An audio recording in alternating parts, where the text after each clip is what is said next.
Silas Malafaia fala como nunca de Caio Fábio no podcast do Balaio. Era o número 1 do Brasil, mas lamento no que ele se tornou. Um trecho forte, polêmico e cheio de emoção. Você precisa ver isso. Caio Fábio, cheguei.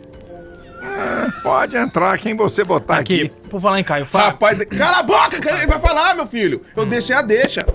Aí a luta é longa também, Rapaz, é antiga. Olha, eu que conheci, assim, o Caio como pregador, bicho, esse cara era um monstro como pregador. Demais. Esse cara, eu tocava bateria no Paulo Brito, na Maranata. Tocava bateria. Eu tocava bateria na Maranata Você já quando eu era jovem. nessa época. Quando eu era jovem. E 2 quartas-feiras no mês, lá na ABI, no Rio de Janeiro, o Caio pregava. Eu tinha 18 anos de idade, 17, 18 anos. Meu amigo, pelo amor de Deus. Já está aqui os congressos de 20. Um monstro como pregador, como ensinador. Eu lamento. Eu não tenho alegria nenhuma. Vamos deixar só nessa parte aí, que você já falou. Aí já, a gente recorta só essa parte aí, ó. Silas elogia, Caio. Mas não é, mas podcast do Balaio. Mas eu falo, rapaz, a verdade. Se der pra você chorar e acabou. Querido, hein? Audiência, a verdade, ela é absoluta. Você tá brincando. Você não pode negar uma verdade. Sim. Agora, eu lamento no que ele se tornou. Pô, ele era o pastor número 1 do Brasil, era referência. Era, sim, eu lembro O Caio era referência nesse país. Sabe? Mas eu lamento. Eu fico triste, não tenho prazer, alegria. Nada, que isso? É uma tristeza. Sabe por quê? Fazer uma arma poderosa, você faz em poucas horas. Fazer um homem de valor, anos. Não é de uma hora pra outra. Aprendeu isso aí? Meu Deus. Aprendeu isso aí? Fazer arma poderosa. É rápido. Por isso que o americano, com um soldado ferido, o cara bota nas costas e anda quilômetros e faz tudo pra salvar. Porque pra produzir um soldado, Exatamente. a arma dele, eles deixam arma de milhões de dólares no meio do caminho. Ficam armas de milhões. O americano agora no Afeganistão, o maior exemplo. Bilhões em armas. Deixaram. Homem, tira o povo, tira os militares. Então, é isso que eu vejo. Arma, você faz. Agora, um ser humano capacitado. E aí, quando você vê um gigante cair, certo? Um cara, qualquer nome que você quiser, do mundo evangélico, em qualquer lugar do país. Por exemplo, quando o Jimmy Swaggart era o maior pregador mundial.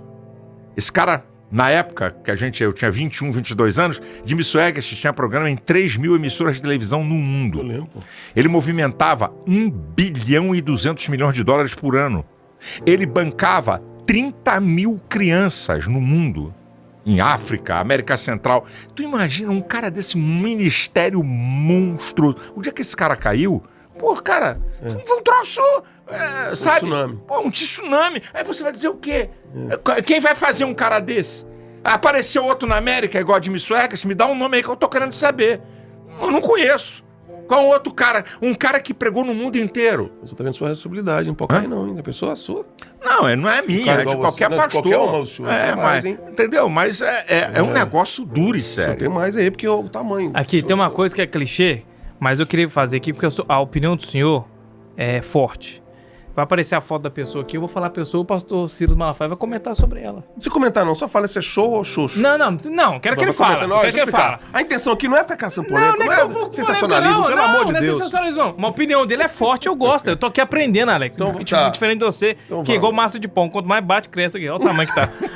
Pastor Silas. Pastor Márcio Valadão. A foto dele aqui, ó. Hã? Cadê ele? Onde é que tá? Não, só a foto. Hã? A foto tá na tela. Ah, tá na tela? Tá. Isso é um gigante, cara. Aí, ó. Isso é uma legenda do mundo evangélico. É uma autoridade espiritual. Não é um Zé Bobão que chegou agora. É o cara que tem história. Não existe homem sem história, história sem homem, gente. É esse que é o nosso problema dessa geração, sabe? Aparece um cara fazendo sucesso com 10 milhões de seguidores porque inventou uma bobagem. Todo mundo que ele fala... Você tá falando de homem, de história, sabe? De peso espiritual, de ser respeitado. Isso não é qualquer um. Isso não é pra qualquer um e não é qualquer um. Sabe? Isso é uma história que tem que ser reverenciada, tem que ser repetida, tem que ser anunciada, tem que mostrar. Os caras começaram do nada, do zero, sabe? É verdade. E deixaram um patrimônio espiritual para a igreja brasileira. Isso tem um valor que, pô, não dá para medir. Fala o nome, Deixa eu então. falar outro. Cada um fala um. O podcast é meu. É arrogância, tá vendo? Arrogância, Sou arrogante. pastor Silas. Quem? Jabes de Alencar. Esse é meu amigo de 40 anos, rapaz.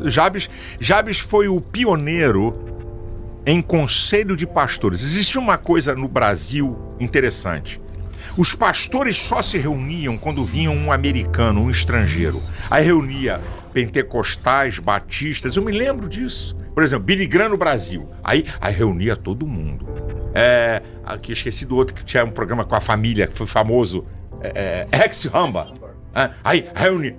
Então, Deus usou o Jabes para que os pastores brasileiros de diferentes denominações estivessem juntos, sem precisar de um gringo. Quem começou esse trabalho foi Jabes. Isso ninguém vai tirar dele. Ele foi presidente do maior conselho de pastores do país, o Conselho de São Paulo. E Jabes sempre teve esse espírito apaziguador, diferente. Por isso que a gente se dá bem. Eu sou da guerra, e Jabes é o cara da paz. Ele sempre foi conciliador.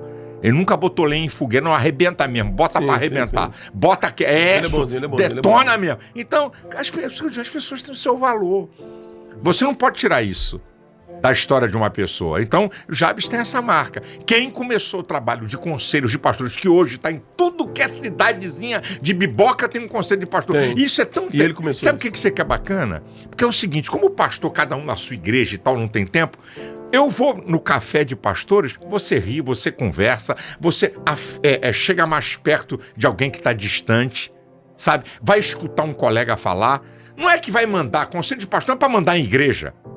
Sabe? Sim. Né? É como o Jabes gosta da frase. Não é agora o conselho vai trazer unidade. Não, o conselho é para celebrar a unidade conquistada no Calvário. Então, ninguém tira do irmão aí, esse papel. Muito bom. Também foi pastor de uma grande igreja em São Paulo, que também foi uma das igrejas pioneiras em questionar a questão de costumes, que na Assembleia de Deus sempre foi uma coisa muito forte, costumes. Né? Houve uma mistura de doutrina com costumes na Assembleia de Deus. Né? A igreja que eu sou membro, meu pastor, era chamada Igreja do Pecado. Meu pastor, a porta larga, que ele tirou a igreja disso. E depois, nessa nova geração, quem fez isso foi Jabes. Em São Paulo, que era uma igreja, Assembleia de Deus, muito rígida, os ministérios lá na época, ele veio e quebrou isso, dessas questões de costume de roupa e tudo. Boa. Ele arrebentou. Isso foi o irmão ali. Se o pastor não quiser responder, a gente corta. Não, deixa eu levantar. Que não corta, cara. Se ele responder, fala, não quero falar sobre uma pessoa. Pastor Anderson Silva.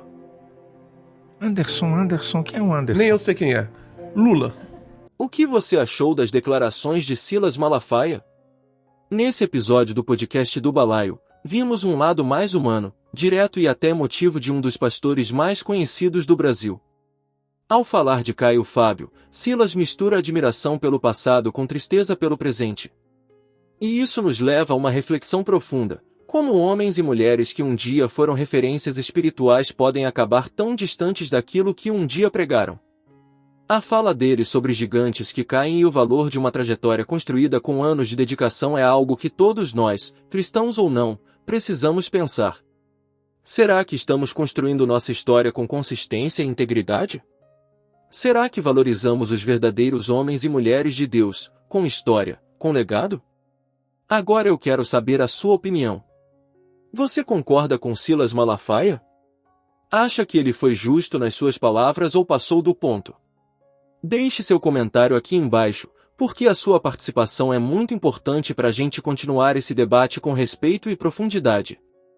Se você gostou desse conteúdo, curte o vídeo, se inscreve no canal e ativa o sininho para não perder os próximos episódios com temas tão impactantes quanto esse.